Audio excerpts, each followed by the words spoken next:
Hello दोस्तों, नमस्कार। मैं विपिन कुमार आप सभी का स्वागत करता हूं आपके अपने यूट्यूब चैनल विपिन क्लासेस में। तो दोस्तों, मैट्रिक परीक्षा 2022 के मैथमेटिक्स सब्जेक्ट के सेकंड पेपर का मैं आंसर की लेकर आ गया हूं। तो आज की में हम सेट ई को पढ़ने वाले हैं। तो ई के सभी 100 प्रश्नों का सही सही उत्तर देंगे। तो मैट्रिक परीक्षा 2022 के सेकंड शिफ्ट के सभी प्रश्नों का चलिए हम आंसर मिलाते हैं। आंसर की में आप सभी का स्वागत है। अगर आपने मेरे चैनल को अभी तक सब्सक्राइब नहीं किया तो सब्सक्राइब करके बेल आइकन को जरूर प्रेस कर दीजिएगा, ताकि हर एक वीडियो की नोटिफिकेशन आपको सबसे पहले मिलते रहे। हम आपके सभी विषयों का आंसर की लेके आते रहेंगे। तो चलिए वीडियो को स्टार्ट करते हैं। सबसे पहला प्रश्न देखते हैं क्या है। दोस्तों, माध्यमिक परीक्षा 2022 यानी कि मैट्रिक परीक्षा 2022 के सेकेंड शिफ्ट के मैथमेटिक्स प्रश्नों को हम लोग आज आंसर की में देखने वाले हैं। यानी कि सेट ई है। आपका सेट हो सके तो अलग हो सकता है, लेकिन सभी प्रश्न सेम है। सबके नंबर क्वेश्चन का इधर उधर है, तो आप सभी को प्रश्न पत्र पे टिक करके मिला सकते हैं। तो चलिए वीडियो को हम स्टार्ट करते हैं। सबसे पहला प्रश्न क्या है देखते हैं। सबसे पहला प्रश्न है कि root under 1 minus cos theta बटा 1 प्लस कॉस थीटा का आंसर क्या होगा। तो इसका सही आंसर हो जाएगा option number C, cosec theta minus cot theta. Next प्रश्न है कि एक ऊर्ध्वाधर दीवार की ऊंचाई एवं उसकी छाया की लंबाई का अनुपात 1:√3 है, तो सूर्य का उन्नयन कोण क्या होगा। तो इसका सही आंसर हो जाएगा ऑप्शन नंबर ए 30 डिग्री, यानी कि ऑप्शन ए सही है। सूर्य का उन्नयन कोण कितना हो जाएगा, 30 डिग्री। अगला प्रश्न है कि सेक 30 बटा कॉसेक 60, सेक 30 बटा कॉसेक 60 का मान क्या हो जाएगा। तो इसका सही आंसर हो जाएगा 1, यानी कि ऑप्शन नंबर डी। अगला है कि 2 sine square 63 plus 1 plus 2 sine square 27 यानी बटा 3 cos square 17 minus 2 plus 3 cos square 73 degree. इसका सही आंसर हो जाएगा ऑप्शन नंबर डी, यानी कि 3। अगला प्रश्न है कि कॉस अल्फा प्लस बीटा बराबर 0 डिग्री, तो साइन अल्फा माइनस बीटा का मान बताना है। तो इसका आंसर हो जाएगा कॉस 2 बीटा, यानी कि ऑप्शन नंबर डी। नेक्स्ट है बिंदु -2 और -5 का भुज क्या है। तो भुज -2 हो जाएगा, यानी कि ऑप्शन नंबर ए सही है। अगला प्रश्न है कि एक्स अक्ष पर किसी बिंदु का वाई नियामक क्या होता है। तो वाई नियामक 0 होता है, यानी कि ऑप्शन नंबर सी सही हो जाएगा। अगला है कि बिंदु 3-4 किस चतुर्थांश में है। तो जब पहला प्लस और दूसरा माइनस हो तो इसका हो जाएगा चतुर्थांश, यानी कि ऑप्शन नंबर डी। अगला है एक्स अक्ष से बिंदु 3-5 की दूरी हो जाएगा 5, यानी कि ऑप्शन नंबर ए सही है।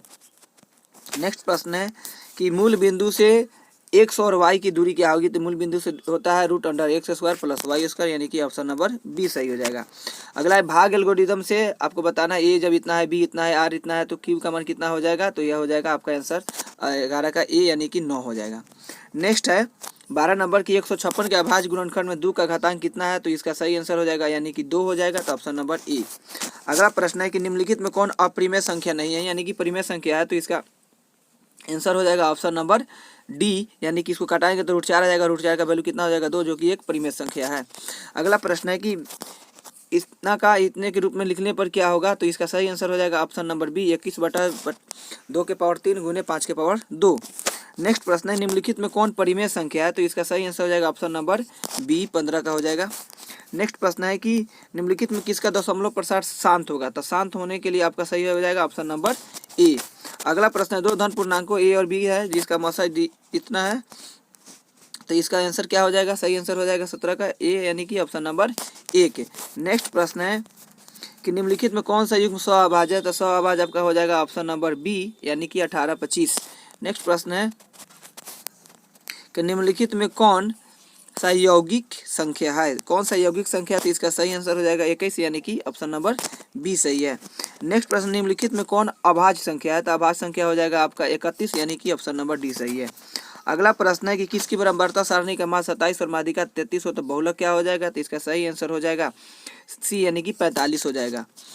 अगला प्रश्न है कि असंभव घटना की प्रायिकता क्या होती है। तो असंभव घटना की प्रायिकता 0 होती है, यानी कि ऑप्शन नंबर सी सही हो जाएगा। अगला प्रश्न है कि यदि पी किसी घटना की प्रायिकता हो तो निम्नलिखित में कौन सही है। तो घटना की मान 0 से लेकर 1 के बीच होती है, बराबर होती है। तो इसका हो जाएगा ऑप्शन नंबर सी सही हो जाएगा। अगला प्रश्न है कि यदि किसी खेल को जीतने की प्रायिकता इतना हो तो हारने की प्रायिकता हो जाएगा 0.6, यानी कि ऑप्शन नंबर सी सही है। तो सिक्का की युगपत उछाल में एक शीर्ष नहीं आने की प्रायिकता क्या हो जाएगा। तो इसका सही आंसर हो जाएगा 1/4, यानी कि ऑप्शन नंबर बी सही हो जाएगा। अगला प्रश्न है कि निम्नलिखित में कौन सी घटना की प्रायिकता नहीं हो सकती है। तो नहीं होने के लिए 1 से अधिक नहीं होता है। तो यह कितना हो जाएगा, बी नंबर हो जाएगा 1.5। अंतः स्पर्श करने वाली दो वृत्तों की कितनी उभयनिष्ठ स्पर्श रेखाएं होती है? तो इसका सही आंसर हो जाएगा 2, यानी कि ऑप्शन नंबर बी। अगला प्रश्न है कि यदि एक्स स्क्वायर बटा एक्स स्क्वायर प्लस 1 बटा एक्स स्क्वायर बराबर 14 हो तो एक्स प्लस 1/x का मान कितना होगा? तो इसका सही आंसर हो जाएगा 4, यानी कि ऑप्शन नंबर बी। अगला समांतर श्रेणी 2, 6 और 10 के प्रथम 11 पदों का योगफल पता करना है, तो योगफल कितना हो जाएगा? 242, यानी कि ऑप्शन नंबर बी। किसी अर्धगोले की त्रिज्या r हो तो इसका संपूर्ण पृष्ठ क्षेत्रफल कितना होता है? अर्धगोले का पूछा है, तो आपका सही आंसर हो जाएगा pi r square, sorry 3 pi r square हो जाएगा। अर्धगोले का पूछा है। अगले प्रश्न की ओर चलते हैं। तो अगला प्रश्न क्या हो जाएगा आपका? दो संख्याओं का मसा 27 और लसा 162, तो उनमें एक संख्या इतनी है तो दूसरी संख्या ज्ञात करनी है, तो इसका सही आंसर हो जाएगा 81, यानी कि ऑप्शन नंबर सी। बढ़ते हैं अगले प्रश्नों की ओर। तो अगला प्रश्न है कि यदि 12, 15 में 21 का मसा क्या होगा? 12, 15 और 21 का मसा क्या हो जाएगा? तो आपका हो जाएगा 3, ऑप्शन नंबर ए सही है। किसी धनात्मक पूर्णांक क्यूब के लिए प्रत्येक धनात्मक विषम पूर्णांक का रूप क्या होता है? तो विषम पूर्णांक का रूप हो जाता है आपका ऑप्शन नंबर सी हो जाएगा, सॉरी ऑप्शन नंबर सी हो जाएगा, यानी कि 6 + 1।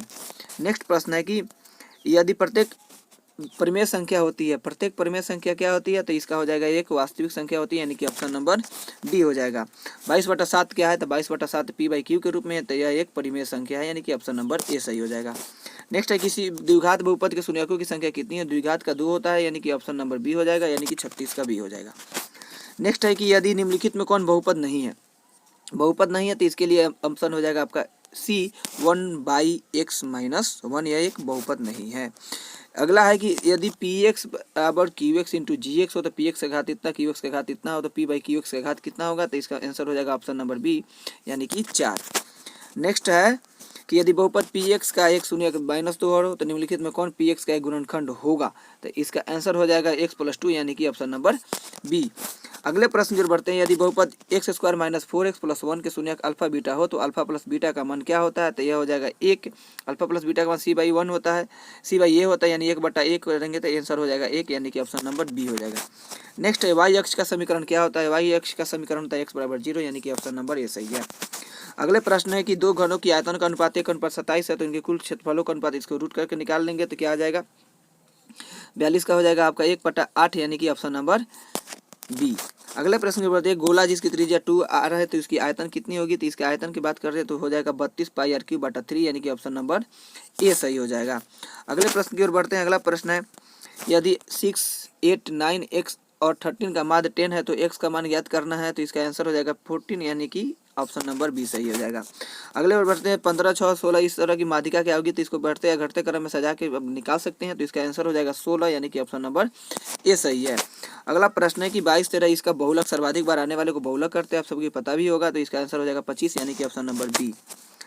अगला प्रश्न है कि 12, 25, 15 इस सब का परिसर ज्ञात करना है, तो सबसे बड़ी संख्या और सबसे छोटी संख्या का अंतर क्या होता है? परिसर होता है, तो ऑप्शन हो जाएगा सी आपका 26, यानी कि ऑप्शन नंबर सी। वर्ग अंतराल 130 और 150 का वर्ग चिन्ह, यानी दोनों को जोड़ के बटा 2 कर देंगे तो आपका वर्ग चिन्ह आ जाएगा, तो इसका इस प्रकार करने पर आ जाएगा ऑप्शन नंबर सी 140।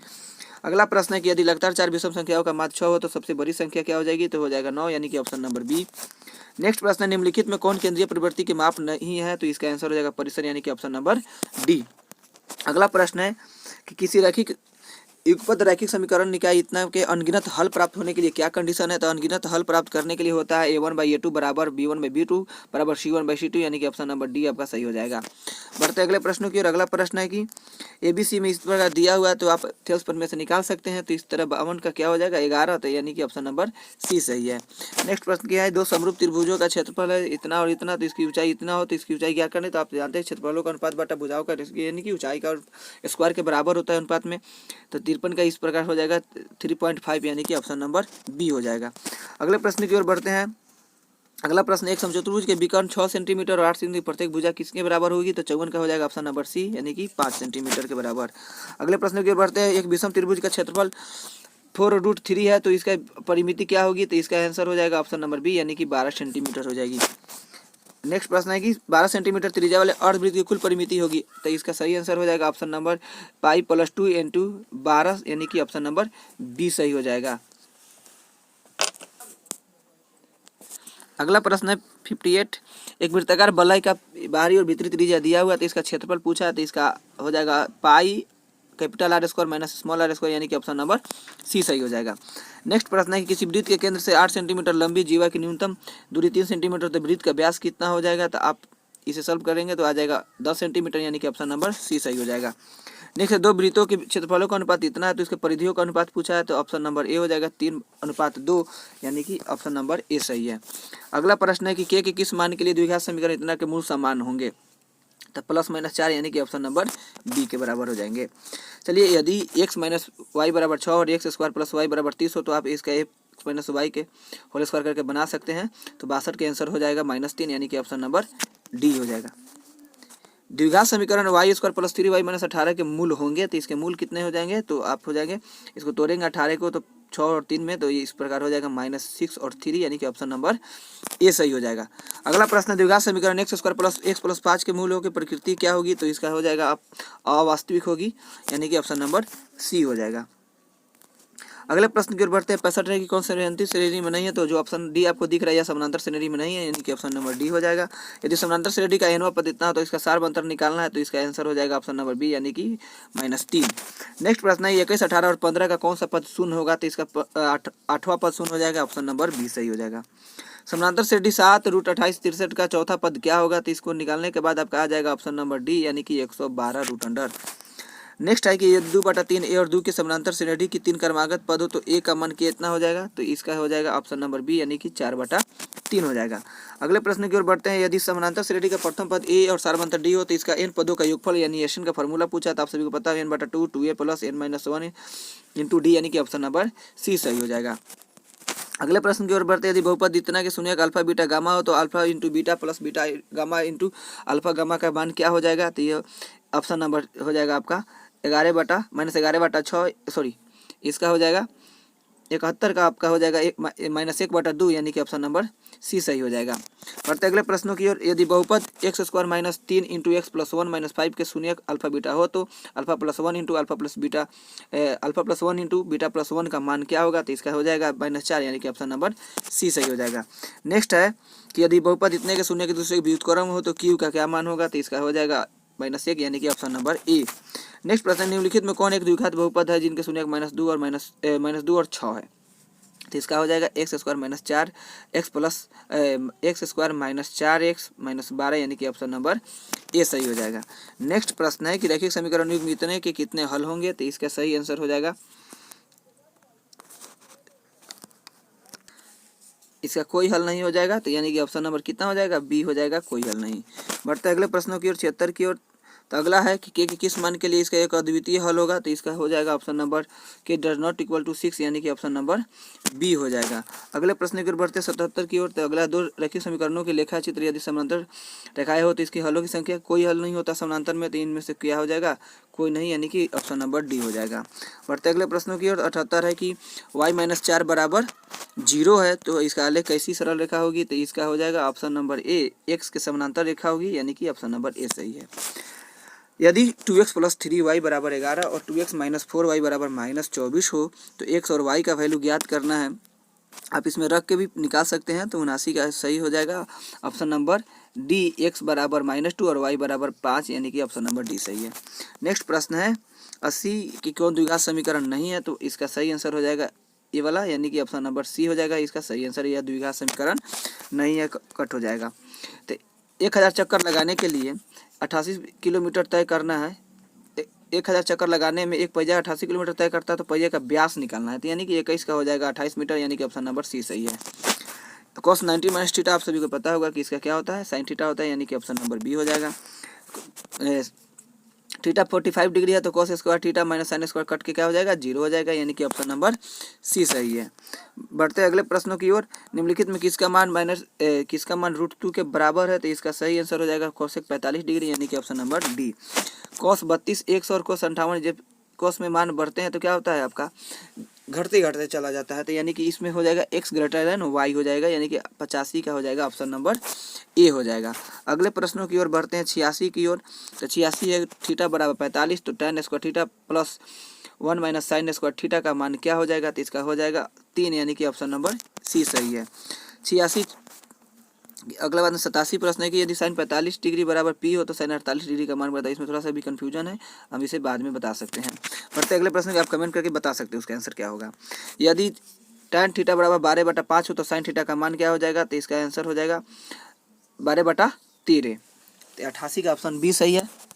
अगला प्रश्न है कि यदि tan थीटा बराबर p/q हो तो इस तरह इसका मान ज्ञात करना है। तो इसका सही आंसर हो जाएगा p² माइनस q² बटा p² प्लस q², यानी कि ऑप्शन नंबर डी सही हो जाएगा।